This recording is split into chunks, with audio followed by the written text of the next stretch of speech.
la France réaffirme le droit du peuple palestinien à l'autodétermination face aux faits accomplis sur le terrain, à la catastrophe humanitaire qui plonge tout un peuple dans la détresse et le menace d'effacement. Elle donne raison à ceux qui, en Palestine comme en Israël, sont des acteurs de paix, ont toujours rejeté le terrorisme et ont toujours rejeté la violence. Elle donne tort au Hamas, qui a toujours combattu la solution à deux États et ne reconnaît pas le droit d'Israël à exister. En retour de cette décision capitale de la France, des engagements historiques seront cristallisés aujourd'hui et demain à New York. Et je voudrais en citer trois en particulier. De la part des pays représentés lors de cette conférence qui adopteront une vision commune de l'après-guerre à Gaza, fondée sur une mission internationale de stabilisation. De la part, deuxièmement, de l'Arabie saoudite et des pays arabes et musulmans qui, pour la première fois, vont condamner le terrorisme, les actes terroristes du 7 octobre, appeler au désarmement du Hamas, exprimer leur aspiration, le moment venu, à des relations normalisées avec Israël et à une intégration régionale sur le modèle de l'ASEAN ou de l'OSCE. Et puis de la part, troisièmement, des pays occidentaux qui vont exprimer leur volonté de reconnaître l'État de Palestine et apporter ainsi leur pierre à l'édifice de la paix. Cette conférence est donc une étape décisive. Une étape décisive sur le chemin qui mène, bien sûr, jusqu'à l'émergence de cette solution à deux États, qui mène jusqu'à l'Assemblée générale des Nations unies au mois de septembre, au cours de laquelle la France formalisera, par la voix du président de la République, sa décision de reconnaissance, et où nous comptons sur la mobilisation collective qui devra se poursuivre avant qu'il ne soit trop tard.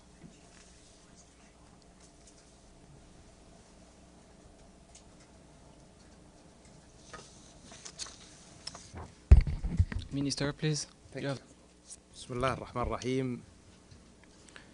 إن استئناف انعقاد المؤتمر الدولي رفيع المستوى حول التسوية السلمية وتنفيذ حل الدولتين يعكس توافقا دوليا واسعا على أن السبيل الوحيد لوضع حد لهذا الصراع الممتد وإنهاء دوامة العنف والمعاناة هو التنفيذ الفعلي لحل الدولتين على أساس قرارات الأمم المتحدة ومبادرة السلام العربية ومبدأ الأرض مقابل السلام. إن المملكة العربية السعودية بالتعاون مع الجمهورية الفرنسية وجميع شركائنا عازمون على تحويل هذا التوافق الدولي إلى واقع ملموس، فقد آن الأوان لإنهاء هذا الصراع وتجسيد الدولة الفلسطينية وتحقيق سلام عادل وشامل يحفظ السيادة والأمن لجميع شعوب المنطقة. ونشيد في هذا السياق بإعلان فخامة الرئيس الفرنسي إيمانويل ماكرون عزم بلاده الاعتراف بدولة فلسطين، وهي خطوة تاريخية تجسد دعم المجتمع الدولي للحقوق المشروعة للشعب الفلسطيني. إن السلام بين إسرائيل وفلسطين هو مدخل أساسي لتحقيق سلام إقليمي شامل ينعم فيه الجميع بالأمان، ويفتح آفاق التعاون والتكامل وتحقيق الازدهار المشترك.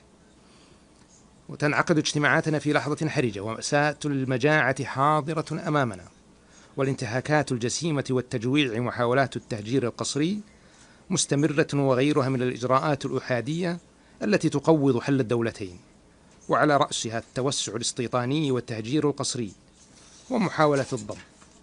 يجب أن تنتهي الحرب في غزة فورا. وفي هذا السياق نجدد دعمنا الكامل للجهود المصرية والقطرية والأمريكية لإعادة تفعيل اتفاق وقف إطلاق النار، بما يشمل الإفراج عن جميع الرهائن وانسحاب القوات الإسرائيلية وضمان وصول المساعدات الإنسانية بلا قيود.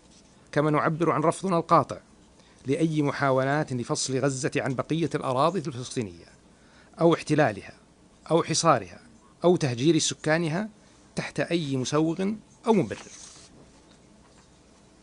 ونثمن عاليا خطاب فخامة الرئيس محمود عباس بتاريخ 9 يونيو، والذي تضمن الالتزام بالسلام كخيار استراتيجي والعمل على تمكين الشعب الفلسطيني من نيل حقوقه المشروعة عبر الوسائل السلمية والقيام بجميع الإصلاحات اللازمة في هذا الشأن.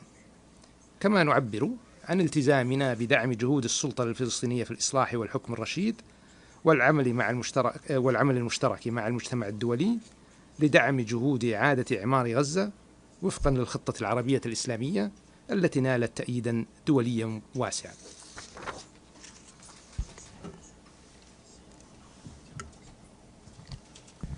Thank you, Minister. We now move to the Q&A session, and we will start with Eddie Lederer from Associated Press on behalf of the UN Correspondent Association. Your Highness Prince Farhan, Your Excellency Minister Barrow, on behalf of the United Nations Correspondents Association, thank you very much for doing this briefing. My name is Edith Lederer from the Associated Press. A couple of questions. Should the international community put sanctions or use any other pressure tactics against Israel to accept the concept of a two-state solution? And Your Highness, is Saudi Arabia's normalization of relations with Israel still on the table? And for both of you, do you see any change in the stance of President Donald Trump in trying to end the Gaza war and achieve a two-state solution? Thank you very much.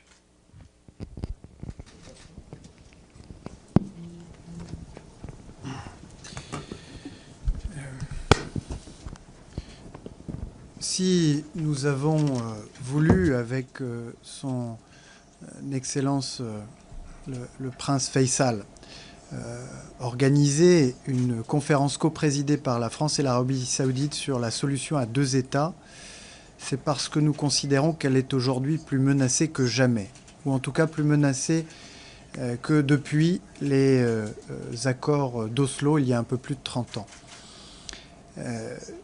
Nous le voyons à la suite de l'attentat terroriste et barbare du 7 octobre, puis du prolongement indéfini de la guerre menée par le gouvernement israélien à Gaza, ou encore l'accélération de la colonisation.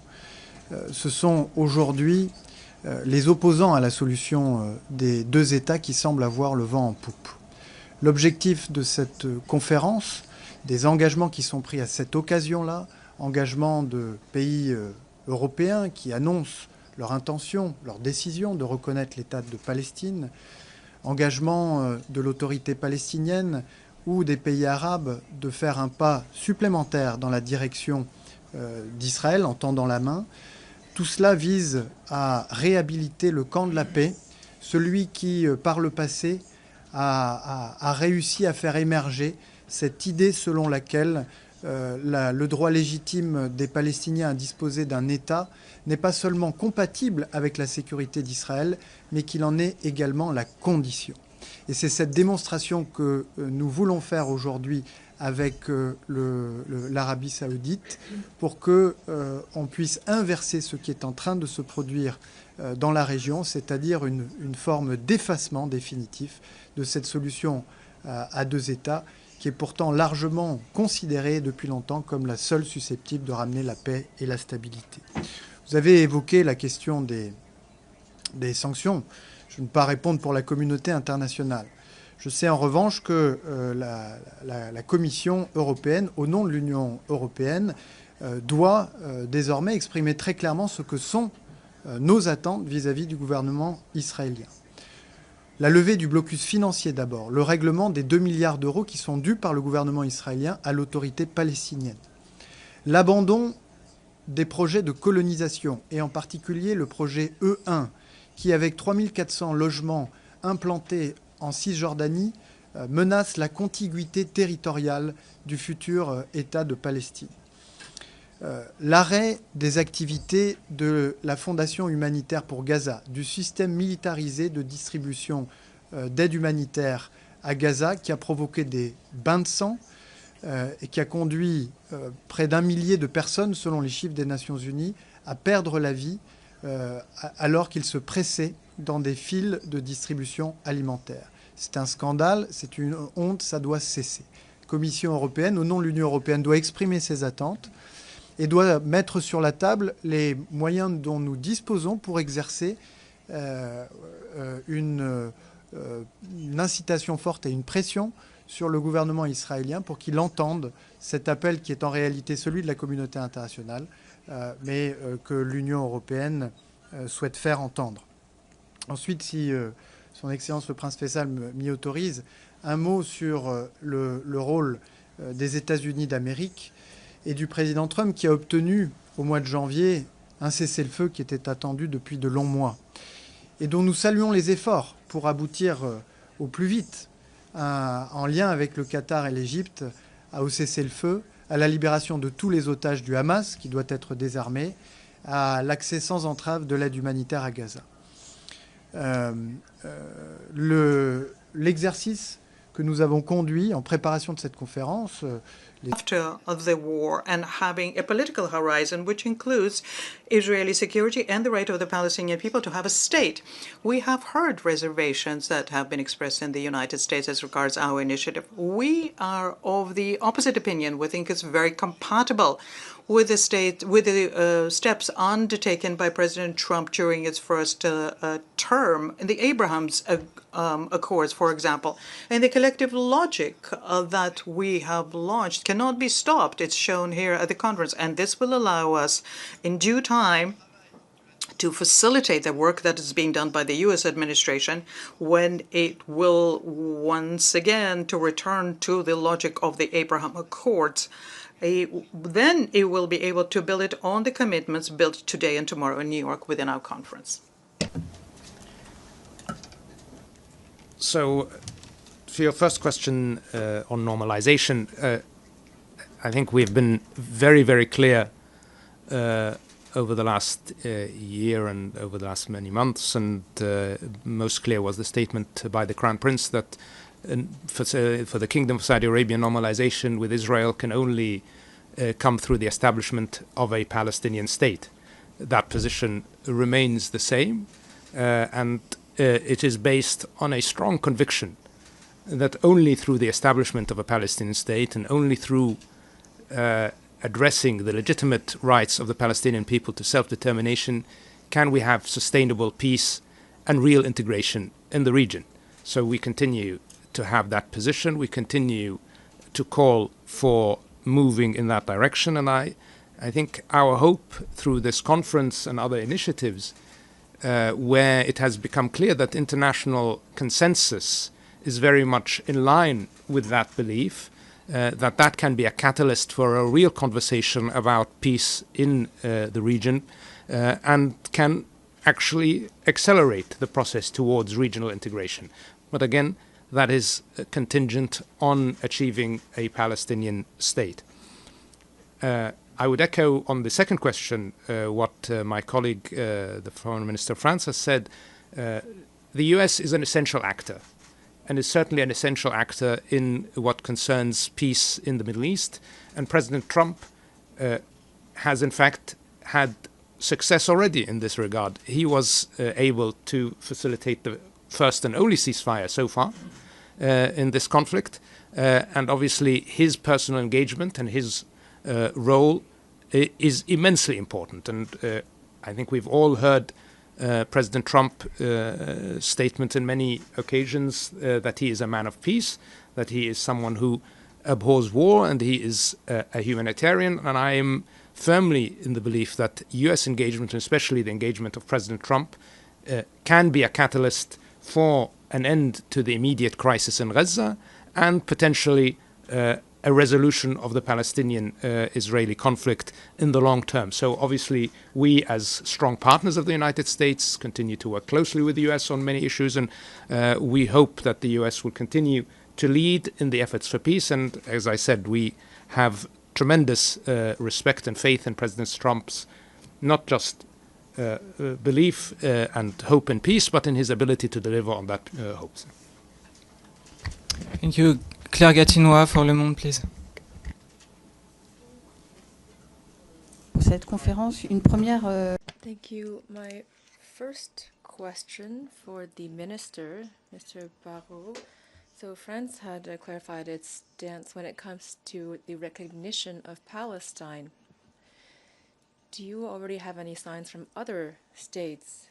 Perhaps France won't be alone in this approach in September. Another question for the Saudi minister, similar to those of my colleagues. Could you imagine a relaunch of the Abraham Accords recognition for Palestine? Would that be a prerequisite for normalizing relations with Israel? And lastly, we've heard a great deal this morning about the conditions set forth regarding recognizing Palestine and demilitarizing Hamas. Do you support this requirement as well? Je peux peut-être commencer pour I will begin by addressing your question. Right. So, the President of the Republic has made the decision to announce the recognition by France of the State of Palestine, which would take place formally in September on the silence of the General Assembly. And that is because we could not wait any longer. This solution, which, as I said before, is the only possible solution to ensure peace and security of Israelis and Palestinians and the entire region, as well as beyond, in the Mediterranean and in the world, to a certain extent. And therefore, this has to be relaunched. That is why it is so significant that France, the first country in G7 to do so, has taken this step in coordination with Saudi Arabia, which is a major power in the Middle East, so that through this initiative, new commitments can be made and the momentum can begin. A number of European countries, Western countries, have already in the past expressed their intentions to recognize the State of Palestine at some point in the process leading up to this two-state solution. Some of them have already hinted at the fact that they might follow France's example, and that in September we would have discussions over the course of 2 days. And the goal of those 2 days of discussions is to convince our colleagues who are still on the fence that the best time to contribute to this process would be the early stages. And so it is the time now for France and other countries to reject fatalism and to make a decision accompanied by commitments made by the Palestinian Authority and Arab countries for the security of Israel to prevent the worst from happening. My French is too poor, so I will answer in English.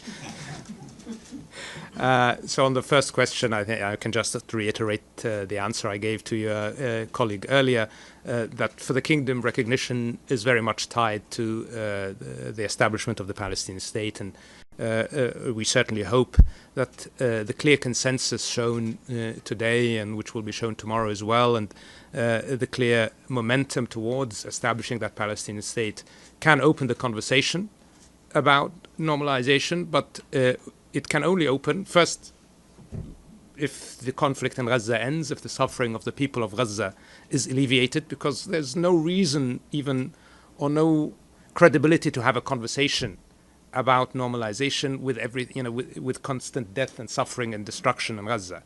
And then we have to talk about the establishment of the Palestinian state. And once that is achieved, then obviously we can talk about normalization. Look, you asked about Hamas. The kingdom's position has always been that the Palestinian Authority is the only legitimate, that Fatah and the Palestinian Authority are the only legitimate, the PLO are the only legitimate representative of the Palestinian people, and that continues to be the case. And I think what we have seen today with this conference as well reinforces another core belief of the kingdom, the belief that diplomacy, not violence, are the path to conflict resolution and to peace. So from our perspective, the focus needs to be on dialogue, the focus needs to be on diplomacy, and we need to focus on those tools, not the tools of violence. And obviously we need to have one unified representative of the Palestinian people, and that is the Palestinian Authority, who have shown themselves not only a credible governor of Palestine, but also a credible interlocutory for Israel in progressing towards peace. And I would hope that we will all work to reinforce the Palestinian Authority and its capacity and capability. Thank you. Thank you. Since we are running out of time, we'll take one last and quick question for Ahmed Al-Mahmoud, from Sky News Arabia. Thank you. My question is for His Royal Highness. In your statement, in your opening statement, you called for the adoption of the outcome document, which would be a roadmap towards the two-state solution. Could you kindly inform us of the general framework of this document? The other part of my question regards the timeline for the recognition of the Palestinian state. Do you have a clear concept of this time frame? Thank you very much. Of course, the outcome document includes a number of details. It's based on the work of 18 working groups. They made intense efforts, tireless efforts. So I cannot really summarize the outcome document in this conference, as there is not enough time. As for the timeline for the recognition, for us, it should have happened years ago. But of course, anyone who can reach the truth at any time is something that we welcome. And I commend the courageous position of the President of France and the French Republic that indicated the intention to announce the recognition in September. There is ongoing dialogue with a number of European countries and Asian countries that have not yet recognized the State of Israel. 149 states do recognize. So the remaining countries are not that many. And dialogue is ongoing with these countries in order to reach that decision. We hear that the majority of other states are ready, or at least they're willing. But they are waiting for the right time, according to them. What we say to them is that the right time is now. We should not link the recognition of the State of Palestine to the Israeli veto. Those who believe that the two-state solution is the only viable solution for the Israeli-Palestinian conflict, as most countries say, and those who recognize Israel, they should also now recognize Palestine. Non-recognition of Palestine in this critical phase would mean a rejection. No, I'm ready to look into another option, not the two-state solution. So those who are convinced that the only viable solution is the two-state solution, and those who have already recognized one of those countries, one of those states, they must now recognize the second state. Of course, there are certain issues that will be settled, that should be settled through negotiation between the State of Palestine and the State of Israel, and this is known to all. But this is not really a reason not to recognize the Palestinian state. This recognize enhances the capacity of the State of Palestine to negotiate with Israel. And also, this would undermine attempts in Israel by certain extremists and unfortunately by certain officials of the government at the moment, undermine the idea that there is an alternative solution. This is why we're engaged with our friends in France, and I commend not only the French role, but also I commend